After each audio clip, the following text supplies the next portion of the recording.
আসসালামু আলাইকুম ওরহমতুল্লাহি ওবরকাতু।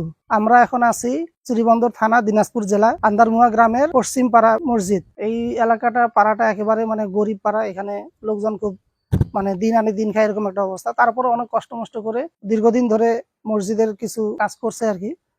আমরা যে কারণে আসছি আর কি, এখানে যে অজুখানা করতে হবে, তো ওনারা অজুখানা এখানে করছেন।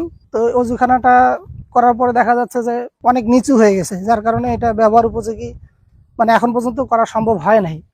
আপনারা দেখতে পাচ্ছেন যে রাস্তা থেকে আসলে অনেক নিচু হয়ে গেছে। তো যেটা করতে হবে যে এটাকে একটু উঁচু করতে হবে, আর এখানে হচ্ছে যে পানির লাইন বসাতে হবে, ট্যাঙ্কি বসাতে হবে, মোটর বসাতে হবে। তো এটা ওনারা করতে পারতেছেন না। এটা না করার কারণে আসলে ব্যবহারও করতে পারতেছেন না। এছাড়াও এদিকে এই যে বাথরুম আছে, বাথরুমটা একটু কাছ থেকে দেখান।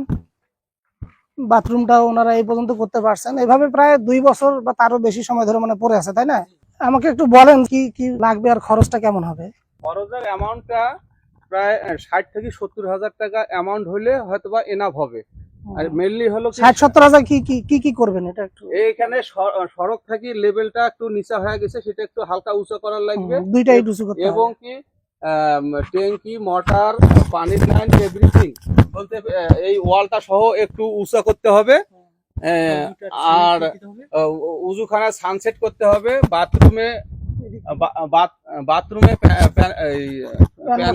প্যানেল বসাইতে হবে, মেরামত করতে হবে, নলকা সেট করতে হবে, গেট নাই, এবং কি সামনে অজুখানার সামনেরটা একটু ঢালাই সিস্টেম করতে হবে, কারণ বৃষ্টি বাদলের দিনে এখানে আসিয়া অজু করা যায় না, কাদামাটি লাগি যায় পায়ে। তারপর আবার যে উপরে ওটা ছাউনি দিতে হবে, উপরে অজুখানার উপরে ছাউনি দিতে হবে, নাহলে তো এখন যে বর্ষাকাল। আর আবার মিস্ত্রি খরচ, এবং কি রড তো লাগবে না, বালু, সিমেন্ট, খোয়া এবং ইট এগুলা লাগবে। সব মিলাইয়া হয়তোবা 60 থেকে 70,000 টাকা অ্যামাউন্ট লাগতে পারে। প্রিয় দর্শক, আপনারা শুনলেন মসজিদের ওনারা কমিটির লোক, এবং ওনারাই হচ্ছে সব মসজিদের তদারকি করেন আর কি। মূলত মোটা দাগে আমি যদি বলি, এখানে ট্যাঙ্কি লাগবে, মোটর বসাইতে হবে, বাথরুমটা ঠিক করতে হবে, তারপরে যে পেশাবখানা ঠিক করতে হবে, আর অজুখানাটা উঁচা করতে হবে ব্যবহার উপযোগী করার জন্য। সেই সাথে পানির লাইন দিতে হবে, আর হচ্ছে ছাউনিটা দিতে হবে। মোটামুটি এই কটা কাজ করার জন্য মিস্ত্রি এখানে এসে ওনাদেরকে বাজেট বলেও গেছে। আনুমানিক এখানে 60,000 টাকা খরচ হবে। 60,000 হয়তো পারও হইতে পারে।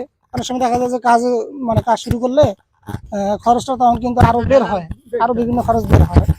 তো এইটা কিন্তু আবার চলতি রাস্তা। একটু রাস্তাটা দেখান।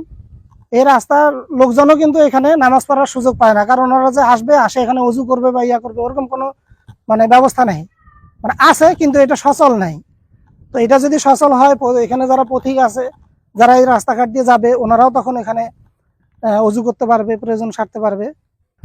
তো আর দানের ব্যাপারে যদি বলি, দানের বিষয়টা তো আপনারা জানেনই, তারপরও একটু স্মরণ করাই দেই। যারা আল্লাহর ঘরে দান করবে, মহান আল্লাহ তাআলা কিয়ামতের দিন তাদেরকে জান্নাতে তাদের জন্য একটা ঘর উপহার দিবেন। এই দানের কারণে কিন্তু আল্লাহ তাআলার রাগ প্রশমিত হয়। আপনি যখন দান করবেন, তখন আল্লাহ তাআলা আপনার রহমত, বরকত আপনার প্রতি আরো বাড়িয়ে দিবেন। আপনি যেটা দান করতেছেন, আপনি এটা মনে করবেন না যে আমার টাকাটা আমি নষ্ট করে ফেললাম বা আমার টাকা কমে গেল। আপনার টাকা কমে নাই, বরং পরকালের জন্য জমা হইলো, এবং এই দুনিয়াতেও আপনি এটার প্রতিদান আপনি পাবেন ইনশাআল্লাহ। তো এই পর্যন্ত আপাতত আমি বিদায় নিচ্ছি। আসসালামু আলাইকুম রহমতুল্লাহ।